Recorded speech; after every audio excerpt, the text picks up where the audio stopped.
Saludos, queridos hermanos. Estamos haciendo esta transmisión también para nuestros hermanos, nuestra audiencia de radioelcamino.net. Y es el tiempo de invitar a cada uno de ustedes a que compartan con sus amigos, familiares, compañeros de trabajo, esta maravillosa idea de nuestros hermanos Emanuel Vallejo, Carlos Cabello y de todos los que también estamos aquí presentes, que colocamos también un granito de arena en ese maravilloso propósito. Radioelcamino.net 24/7, buscando a Dios y a su Hijo amado.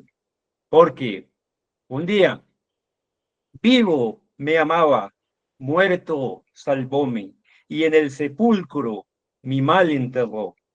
Resucitado, Él es mi justicia. Un día Él viene, pues lo prometió. Para muchos profesos cristianos, queridos hermanos, esta semana se la denomina la Semana Mayor. Sin embargo, y tristemente, no pasa de ser una tradición anual que pierde su contenido verdadero en ese plan de salvación que pasó por la cruz del Calvario. Y es por eso que quise dar a este tema el título La cruz, una apoteósica victoria. Hay algo muy importante, mis queridos hermanos, que nosotros debemos tener en cuenta, y es el discernimiento de la cruz.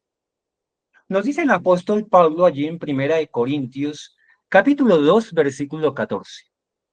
Pero el hombre natural no percibe las cosas que son del Espíritu de Dios, porque para él son locura y no las puede entender, porque se han de discernir espiritualmente.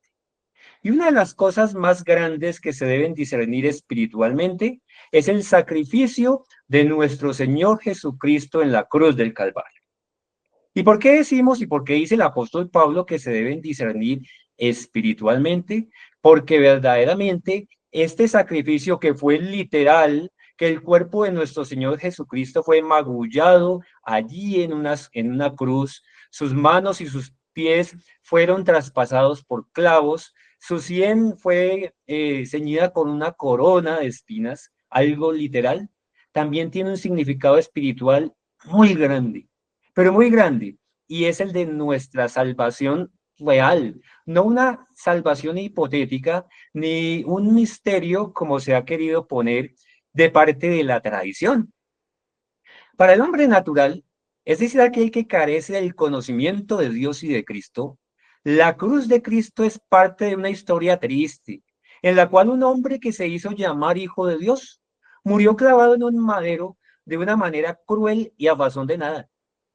Sin embargo, al ver y conocer el plan de salvación, sus seguidores entendemos que era el único medio de redención. El apóstol Pablo dice en Hebreos 9:22, y casi todo es purificado, según la ley, con sangre, y sin derramamiento de sangre no se hace remisión. Recordemos que después de la caída, el Señor ordenó el sacrificio de un corderito.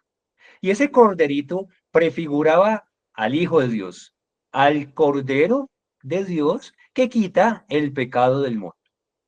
Después de la caída, Dios mismo ordenó a sus criaturas que sacrificasen un corderito como símbolo del sacrificio que su propio Hijo haría 4000 años después en la cruz del Calvario. Volvemos a recurrir al apóstol Pablo, y el apóstol Pablo allí en Gálatas 6:14 dice así: pero lejos esté de mí gloriarme, sino en la cruz de nuestro Señor Jesucristo, por quien el mundo me es crucificado a mí y yo al mundo. Miren lo interesante, queridos amigos y hermanos. El apóstol Pablo entendió que lo más importante después de su encuentro personal con Cristo era gloriarse en la cruz de Cristo. Y muchos dirán, pero ¿cómo gloriarse? Si después de que el apóstol Pablo se encontró con Cristo, casi queda ciego, fue azotado, dice que 40 veces menos una, fue mordido por una serpiente, fue náufrago, estuvo encarcelado muchas veces. Y sin embargo, el apóstol Pablo no habla sino de gloriarse en la cruz de Cristo. La pregunta es, ¿el mundo hoy se gloría en la cruz de Cristo o es simplemente un amuleto de tradición? Después del encuentro personal que Saulo tuvo con Cristo, Pablo, el antiguo Saulo de Tarso, empieza a tomar todo lo que había aprendido por teoría en el Sanedrín y comienza a tener el discernimiento de la sustancia, Cristo Jesús, al punto que decide negarse a sí mismo, seguirle y discernir su cruz. Discernir su cruz. Y, perdón, ese discernir su cruz tiene que ver con entender el motivo de ese sacrificio. Muy bien. Lo temporal y lo eterno. Allí en Mateo 16:24 el Señor Jesús dice, entonces Jesús dijo a sus discípulos, si alguno quiere venir en pos de mí, niéguese a sí mismo y tome su cruz y sígame. Vamos a analizar esto, hermanos. Las palabras, si alguno quiere venir en pos de mí, nos muestran un llamado al discipulado, un llamado a seguir a alguien que ciertamente se muestra como un líder que invita a ser seguido. Ah, pero esperemos. Pero sin embargo, cuando aquellos que son invitados a seguirle escuchan la segunda parte de la frase, niéguese a sí mismo, tome su cruz y sígame, se sienten francamente chasqueados y desoyen esa invitación. No, eso no es para mí. Yo no quiero sufrir. Yo lo que quiero es gozar esta vida. Pero, ¿por qué se sentirían chasqueados si el que los está invitando es el mismo Hijo de Dios? Como se muestra, es un líder. Niéguese a sí mismo. El negarse a sí mismo es una acción de renuncia al yo. ¿Cuántos están o estamos decididos a renunciar al yo? Ciertamente muy pocos están decididos a renunciar al yo. En un mundo en donde todos buscan reconocimiento propio, esta exhortación hace que muchos se resistan a seguir al maestro. ¿Por qué? Porque lo que buscan es reconocimiento propio. La egolatría es un mal anclado a la segunda mentira. Seréis como dioses, por cuanto aleja la adoración de a quien le pertenece, el Creador, para buscar su propia adoración. Segunda parte, tome su cruz y sígame. Hermanos, si ya la primera parte hizo que muchos desdeñaran la invitación, no me interesa. La segunda causa un completo zarandeo y deja a la gran mayoría a la vera del camino. Pocos están dispuestos a tomar la cruz de Cristo, por cuanto su mirada está puesta en lo temporal, en lo terreno, y su corta vista no ve, no discierne lo eterno. Conociendo a Cristo, alguien que trabajaba duramente para el Sanedrín, estamos hablando de Saulo, y que en su celo por la tradición llegó a perseguir a los cristianos y a consentir en la muerte de Esteban. Un día, luego que, luego que tuvo un encuentro personal con Cristo, cambió radicalmente su celo por esa tradición y lo convirtió en celo, perdón, por el conocimiento del Hijo de Dios, por el cual sería capaz de negarse a sí mismo, tomar su cruz y seguirlo. Miren ese cambio tan maravilloso que tuvo Pablo, ya el apóstol Pablo. Él era un gran conocedor de la Torá. Él creía que lo que hacía lo hacía para Dios y que lo hacía muy bien persiguiendo a los cristianos. Pero le faltaba algo bien importante, o lo más importante, conocer al dueño de lo que él predicaba, de la palabra. Y ese dueño era Cristo, el Hijo de Dios. No en vano, allí en Gálatas 2:20 dice esto que es tan maravilloso y que es para cada uno de nosotros si es que verdaderamente queremos seguir a Cristo. ¿Qué dice allí? Con Cristo estoy juntamente crucificado, y ya no vivo yo, mas vive Cristo en mí. Y lo que ahora vivo en la carne, lo vivo en la fe del Hijo de Dios, el cual me amó y se entregó a sí mismo por mí. Miren ese compromiso del apóstol Pablo. Miren ese negarse a sí mismo para permitir que ahora sea Cristo el que viva en él. ¿Estamos nosotros permitiendo que Cristo viva en nosotros?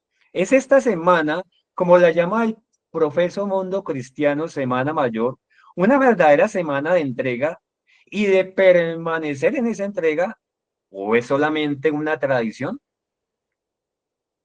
Compartiendo su cruz, negándose a sí mismo y permitiéndole a quien antes perseguía que ahora morase en él, sus sufrimientos en la carne le hacen tener fe en el Hijo de Dios, reconociendo su amor y su entrega hacia cada uno de nosotros. Ahí nosotros, queridos hermanos, empezamos a conocer a Cristo. Un templo con propósito. Al entender que nuestro cuerpo es un templo y que en ese templo debe morar el que nos hizo a su imagen y semejanza, negarse a sí mismo pasa por crucificar los deseos de la carne para permitir que el fruto del Espíritu, Cristo en nosotros, nazca en cada uno de nosotros. Cuando entendemos además que Cristo mismo es el Espíritu y le permitimos entrar para que cene con nosotros, entonces esa cruz, que parece tan pesada, se nos muestra liviana y poder llevarla de parecer un castigo se convierte en todo un gozo que nos provee esperanza de gloria.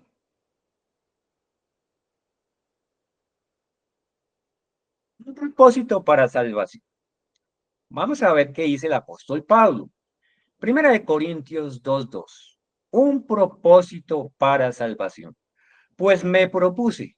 Miren lo interesante, hermanos. Me propuse. Es una decisión. Como la decisión de, a ver si me acuerdo, está en Daniel 2:8. Se propuso Daniel no contaminarse con la comida del rey. Y aquí el apóstol Pablo también habla de un propósito. Pues me propuse no saber entre vosotros cosa alguna, sino a Jesucristo y a este crucificado. Y nos preguntaremos, ¿pero por qué el apóstol Pablo se propone solo saber de Cristo crucificado? La razón es sencilla.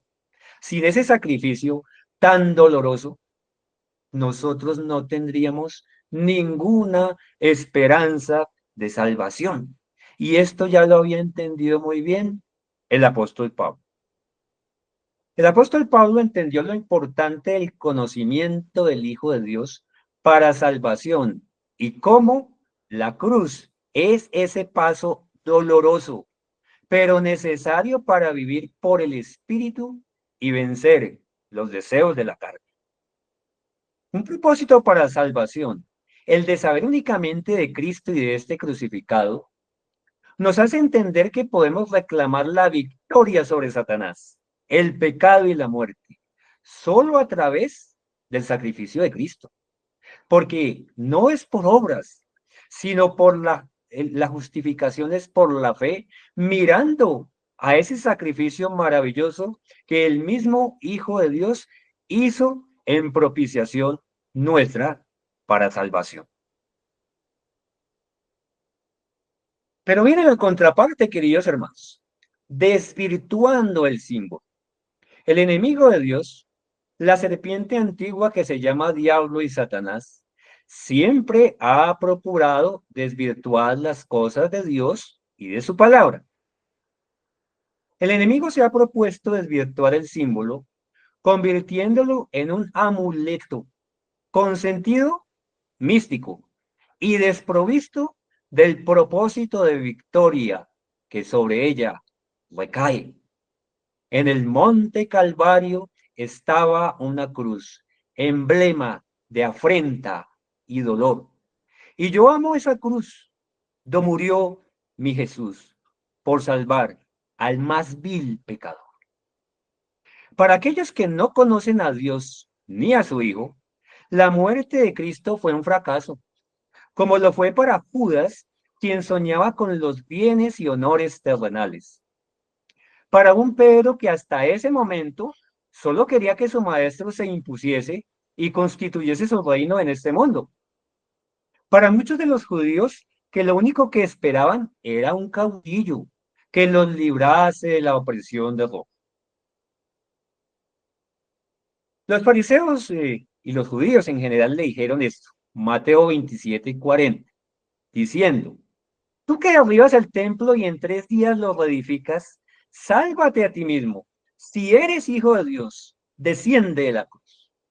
¿Por qué el apóstol Pablo hablaba de discernir la cruz? Porque los judíos de ese momento no la discernieron, ni siquiera no la discernió su propio pueblo, tanto menos los gentiles. Y entonces, si era su líder, ellos esperaban que se bajase de esa cruz y como una centella derribase a Pilato y a todos los romanos y al César del momento. Los gentiles, seguramente muchos se burlarían, pero este es el líder de ese pueblo y mírenlo allá pendiendo de una cruz.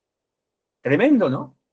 Entonces miren cómo no hubo el discernimiento de la cruz y no hubo el discernimiento de lo eterno por cuanto solamente se pensaba en lo temporal.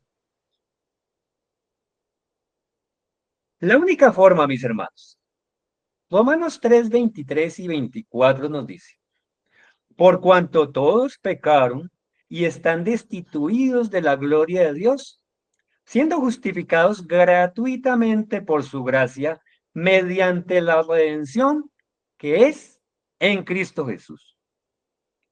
Ya habíamos leído, hermanos, que allí en Hebreos, que sin derramamiento de sangre no se hace remisión de pecados. ¿Cuál era esa sangre que verdaderamente iba a redimir nuestros pecados? ¿La de cientos de corderitos o miles de corderitos o de bueyes? No, era la misma sangre del Hijo de Dios. Era la única forma, la única y suficiente forma de otorgarnos redención de nuestros pecados. Hoy muchos siguen viendo la cruz como oprobio y otros tantos la ven y la utilizan como un amuleto de protección, desconociendo al único que puede protegerles, otorgarles la victoria sobre el pecado, habiendo obtenido eterna redención para los que por fe miran a su sacrificio y se apropian de su sangre expiatoria. ¿Qué es lo que queremos decir, apreciados amigos y hermanos? Muchos tienen allí colgada en su casa o en sus autos una crucecita y creen que esa cruz de alguna manera los protege. Pero la pregunta que les haría con cariño a esos hermanitos, ¿será que ese pedazo de metal verdaderamente te protege? ¿O será que verdaderamente hay un Padre Celestial que envió a su Hijo a morir en una cruz por ti y por mí? Y son el Padre y el Hijo los que nos otorgan eterna redención, los que nos protegen del mal y del peligro. Necesario crucificar. La palabra crucificar viene de colocar o clavar algo sobre una cruz. La historia de la cruz tiene su origen en los antiguos babilonios de Caldea y por supuesto era un instrumento de tortura.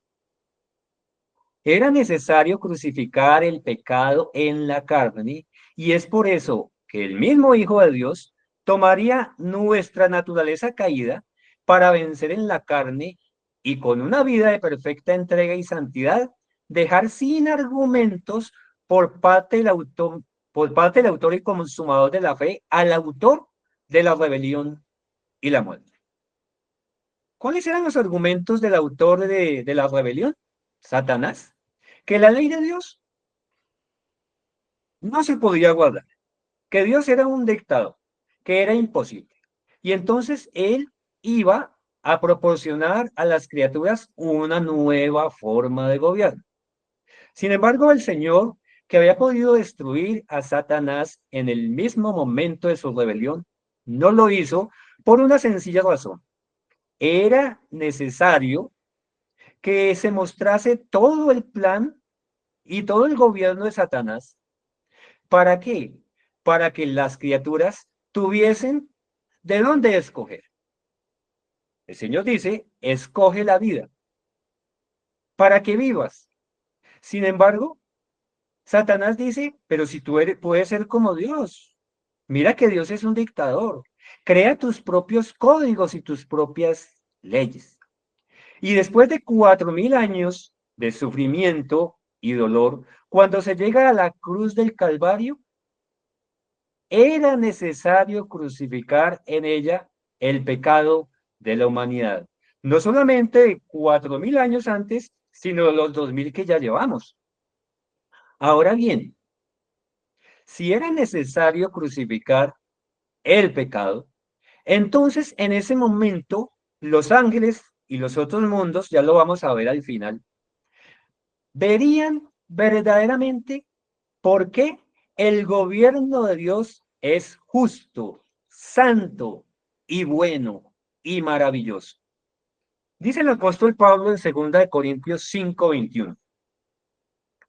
Al que no cometió pecado, por nosotros lo hizo pecado, para que nosotros fuésemos hechos justicia de Dios en él. Un ser divino tomó la naturaleza humana caída, vivió en integridad ante Dios y por su sacrificio somos revestidos de su justicia para ser aptos de presentarnos ante Dios.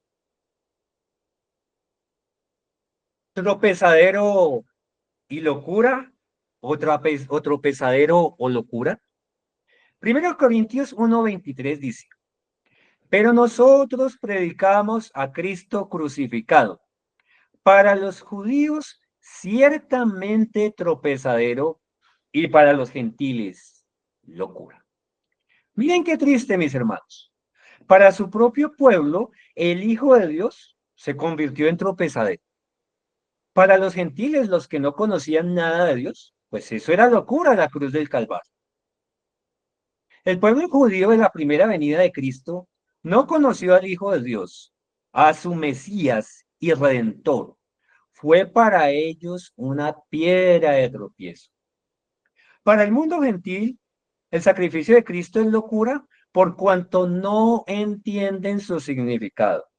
Pregunta, ¿será que esto ha cambiado hoy 2000 años después? Tristemente no mucho.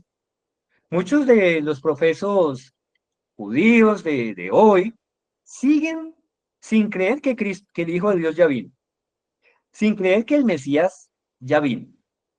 Muchos de los gentiles hoy se encuentran disfrutando de una semana de vacaciones y ni siquiera por tradición se acuerdan que un día el Hijo de Dios murió en la cruz del Calvario, porque para ellos eso es, perdón lo que voy a decir, es una tontería.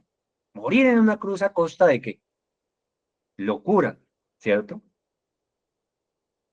El rito o su significado, el apóstol Pablo dice allí en Gálatas 5:11, y yo, hermanos, si aún predico la circuncisión, ¿por qué padezco persecución todavía?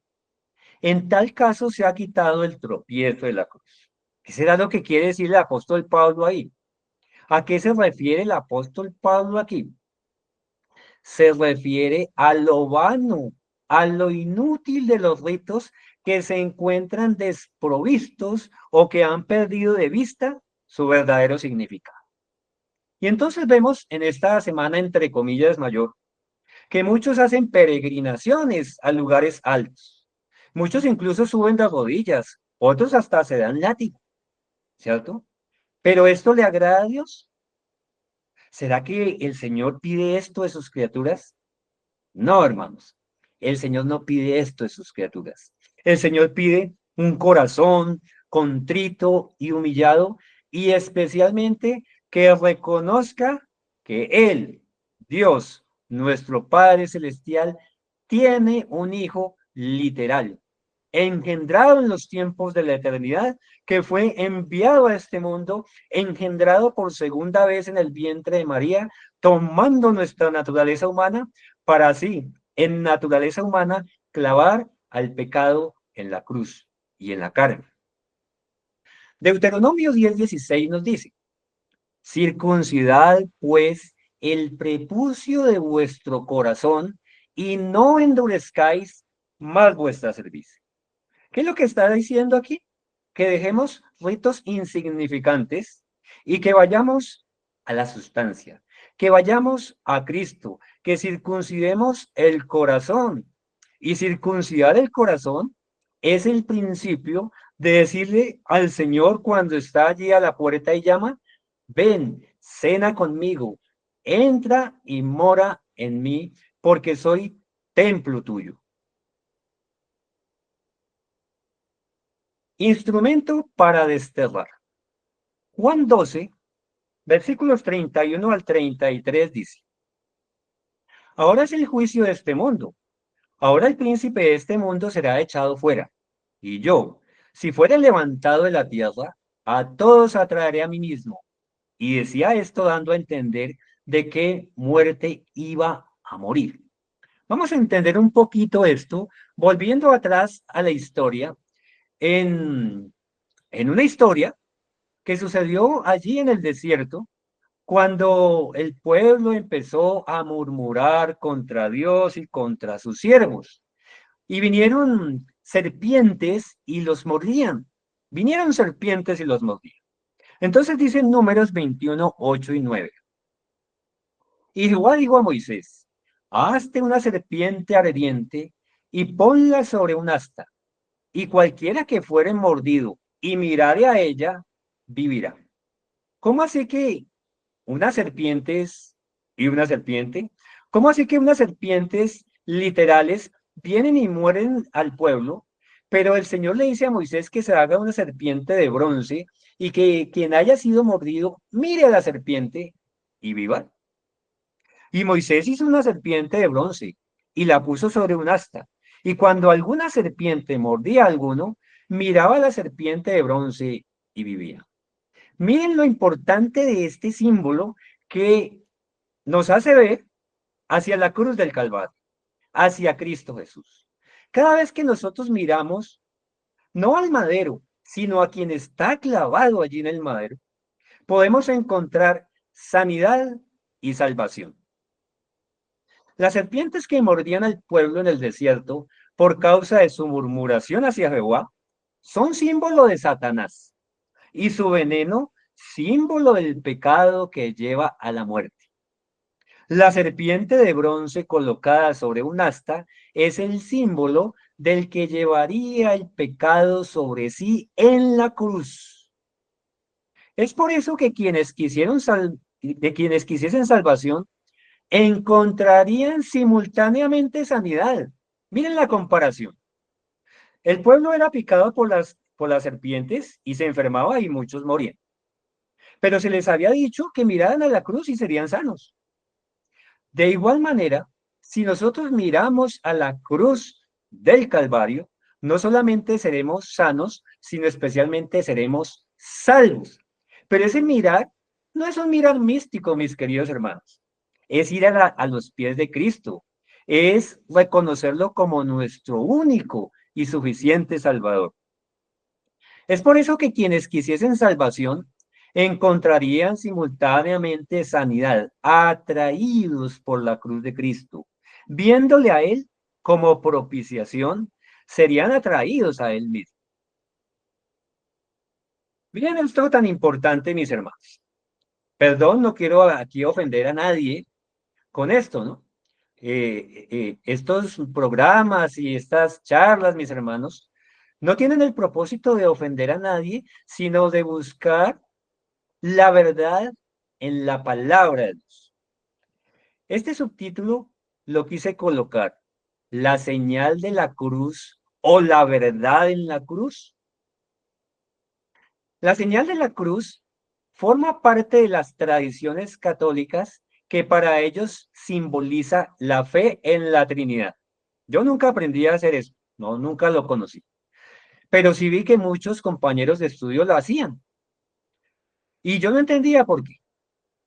El velo que ha tendido Satanás hacia los profesos cristianos, ocultando a Cristo como el Espíritu, se puede evidenciar de muchas maneras. Pero este, el de la señal de la cruz, ha sido una de tantas formas sutiles de endilgarse el enemigo de Dios a adoración. Porque esa señal, según yo he visto, es triple, ¿no? Y obviamente el enemigo ahí no está hablando del Espíritu Santo, realmente está hablando de sí mismo, porque el enemigo ha utilizado muchas formas sutiles para que las criaturas que no estudian de la palabra de Dios le den también adoración. El triple movimiento de la mano, reclamando como antaño un lugar en las decisiones celestiales, ha puesto sobre la cruz un misticismo. Ojo con lo que estamos diciendo, hermanos. ¿Qué ha puesto? Un misticismo, tal que lo ha hecho, tal que lo que ha hecho es desvirtuar el plan de salvación. El plan de salvación pasa por el Padre y por su Hijo, quienes en concilio celestial el Padre decidió enviar a su Hijo. Y este se ofreció a sí mismo para venir a morir en la cruz del Calvario por ti y por mí. Conociendo la palabra. Esto lo encontré en el libro Patriarcas y Profetas, aplicación 39.1, cuyo título es La tentación y la caída. La serpiente tomó del fruto del árbol prohibido y lo puso en las manos vacilantes de Eva. Entonces les recordó sus propias palabras referentes a que Dios les había prohibido tocarlo so pena de muerte. Le manifestó que no recibiría más daño de comer el fruto que de tocarlo. Miren lo interesante. ¿Qué es lo que quiere decir aquí la sierva del Señor? El enemigo de Dios no nos puede obligar a pecar, pero nos induce. Y entonces cuando nosotros ya hemos concebido concupiscencia, el enemigo nos dice, usted ya avanzó hasta aquí, pues avance otro poquito. Si no le pasó nada hasta aquí, no le va a pasar nada hasta allá. Y eso fue el engaño que el enemigo le hizo a Eva. Le manifestó que no recibiría más daño de comer el fruto que de tocarlo. Y esta, Eva, no experimentando ningún mal resultado por lo que había hecho, Eva se atrevió a más. Vio que aquel árbol era bueno para comer y que era agradable a los ojos y árbol codiciable para alcanzar la sabiduría, y tomó de su fruto. ¿Y qué hizo?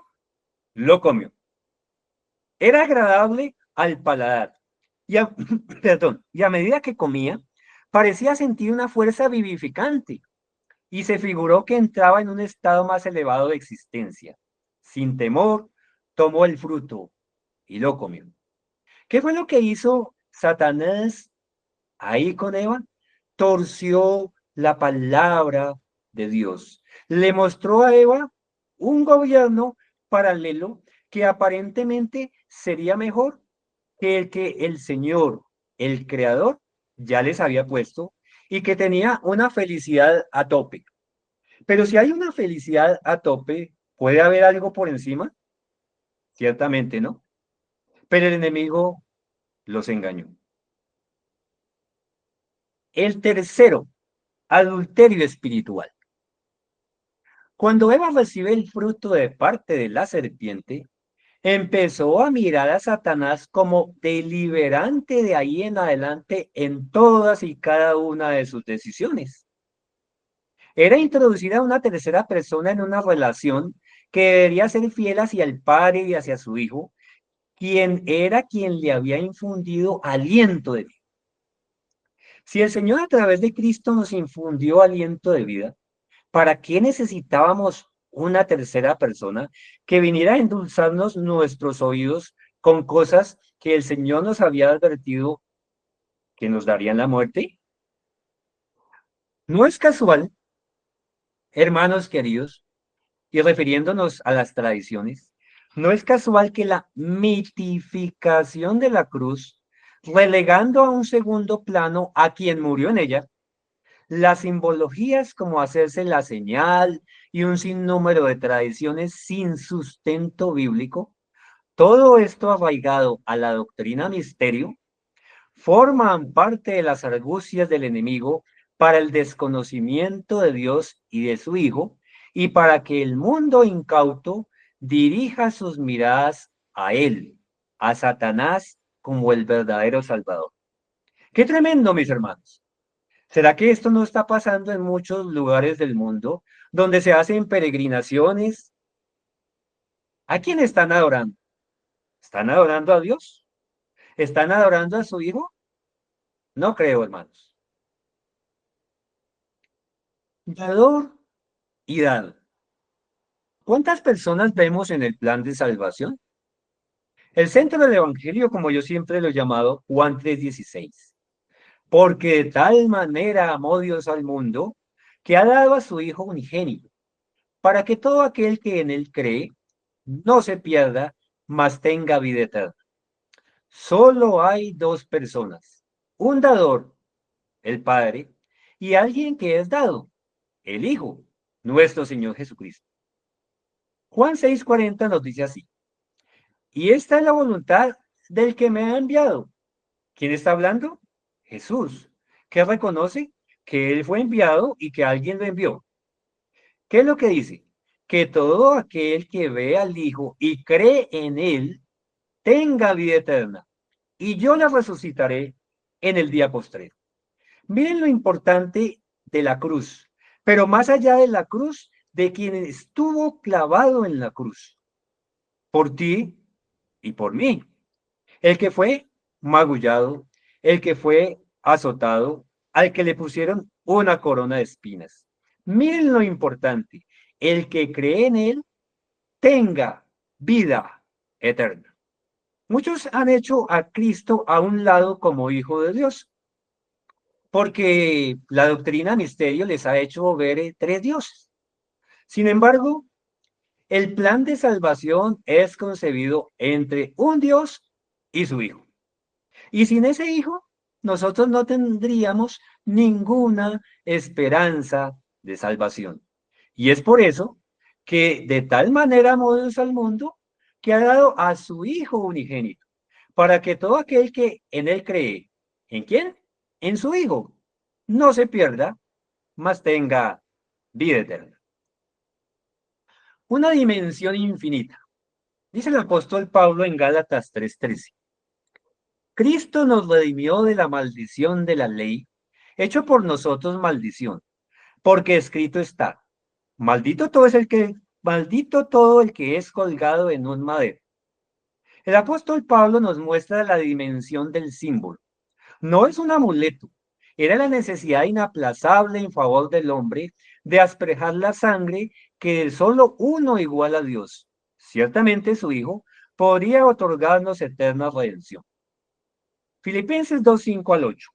Haya pues en vosotros este sentir que hubo también en Cristo Jesús, el cual siendo en forma de Dios, no estimó el ser igual a Dios como cosa que aferrarse, sino que se despojó a sí mismo, tomando forma de siervo, hecho semejante a los hombres, y estando en la condición de hombre, se humilló a sí mismo, haciéndose obediente hasta la muerte y muerte de cruz. La cruz y el Hijo de Dios clavado en ella nos enmarca en la dimensión infinita del amor de Dios. Un símbolo cruel, pero que provee una apoteósica victoria sobre el pecado y sobre la muerte. Jesús y la cruz.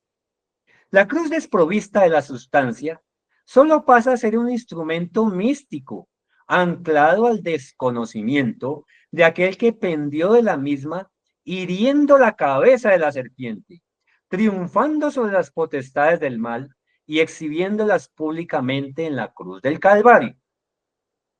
Cuando miramos a la cruz de Cristo desde el punto de vista del apóstol Pablo, entonces encontramos en ella su verdadero significado. eterna redención. No en vano el Maestro nos invita a tomarla y a seguirle, porque ligero es el yugo y liviana su carga. Cristo, el más hermoso sueño. No sé cuántos se acuerdan del sueño de Jacob, algo hermosísimo. Allí el autor de esta pintura, pues coloca ahí a una persona recostada sobre una piedra y sin embargo está como sonriente, está como soñando y es un sueño hermoso, no es una pesadilla, es un sueño hermoso. Y miren lo que yo le decía a algunos hermanos alguna vez. ¿Será que acostarse sobre una piedra es muy cómodo? ¿Será que la piedra no le talla? Claro que le talla. Y ciertamente nosotros necesitamos ser tallados con el carácter de Cristo.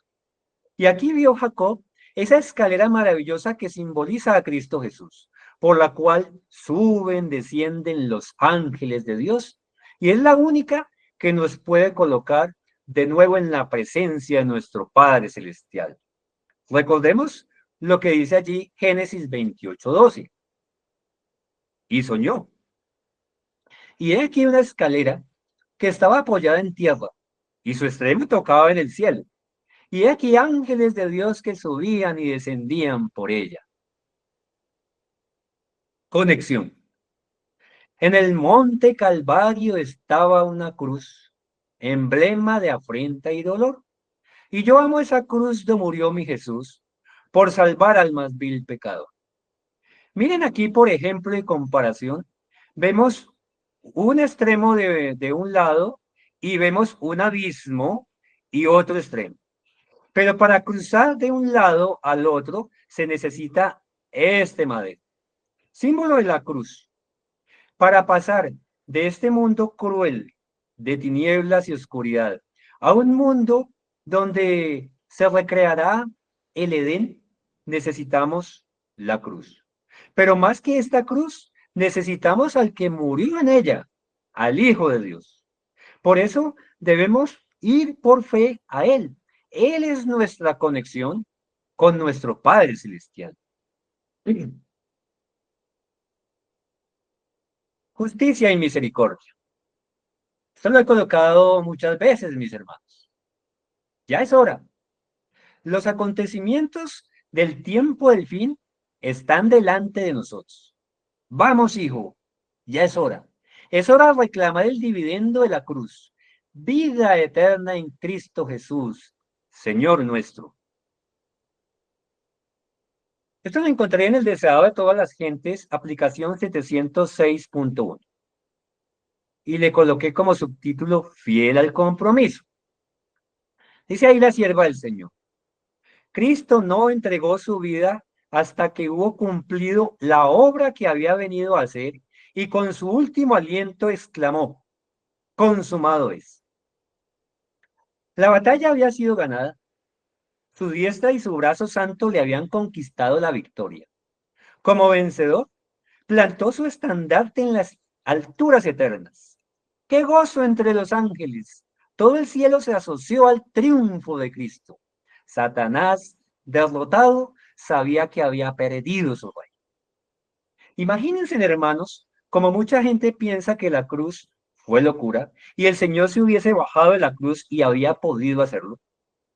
¿Tendríamos alguna esperanza de salvación?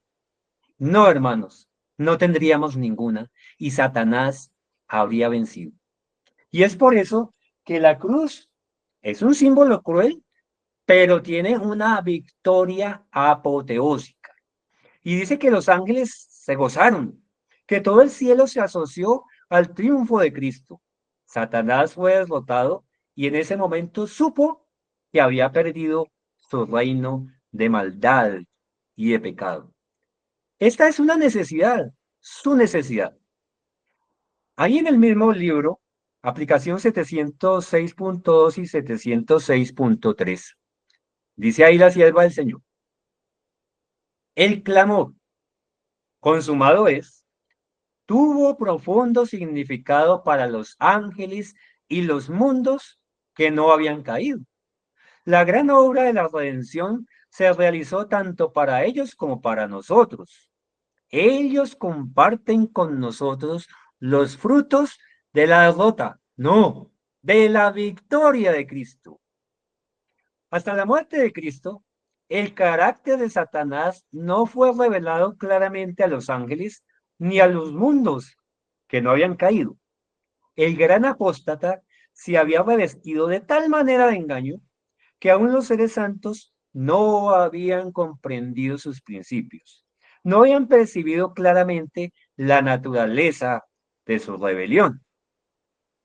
Por eso, y ya para terminar, este fue un sacrificio perfecto. Aplicación 709.2 deseado de todas las gentes. Un sacrificio perfecto. Si se hubiese podido encontrar un pecado en Cristo, si en un detalle hubiese cedido a Satanás para escapar a la terrible tortura, el enemigo de Dios y del hombre habría triunfado. Cristo inclinó la cabeza y murió, pero mantuvo firme su fe y su sumisión a Dios. Y oí una grande voz en el cielo que decía: miren lo maravilloso, hermanos. Ahora ha venido la salvación y la virtud y el reino de nuestro Dios y el poder de su Cristo, porque el acusador de nuestros hermanos ha sido arrojado, el cual los acusaba delante de nuestro Dios día y noche. Qué maravilloso, mis queridos hermanos, qué maravilloso es el plan de la salvación que pasó allí, por la cruz del Calvario. Regálenme un minuto más, que quiero concluir con esto que también está en el deseado de todas las gentes, que no lo compartí ahí. Aplicación 710.2. Mediante Jesús, la misericordia de Dios fue manifestada a los hombres. Pero la misericordia no pone a un lado la justicia. La ley revela los atributos del carácter de Dios y no podía cambiarse una jota o un tilde de ella para ponerla al nivel del hombre en su condición caída. Dios no cambió su ley, pero se sacrificó. En Cristo, por la redención del hombre, Dios estaba en Cristo reconciliando el mundo así. Qué maravilloso, queridos hermanos. Miremos con alegría y con profundo agradecimiento ese sacrificio del Hijo de Dios allí en la cruz del Calvario. Les invito a que inclinemos el rostro y vamos a orar. Maravilloso y buen Padre Celestial, gracias te damos, buen Señor y Padre, por ese sacrificio tan grande, porque de tal manera amaste tú al mundo, que diste a tu Hijo unigénito, para que todo aquel que en él cree no se pierda, sino que tenga vida eterna. Gracias, Señor. Ayúdanos a mirar a la cruz de Cristo y a gloriarnos en ella como lo hizo el apóstol Pablo. Y ayúdanos a caminar por esa senda, por ese camino que se llama Cristo Jesús, el único que nos introducirá en esa patria celestial, en la nueva Jerusalén, donde no habrá más llanto, ni clamor, ni dolor. Gracias, amado Padre, en Jesús. Amén.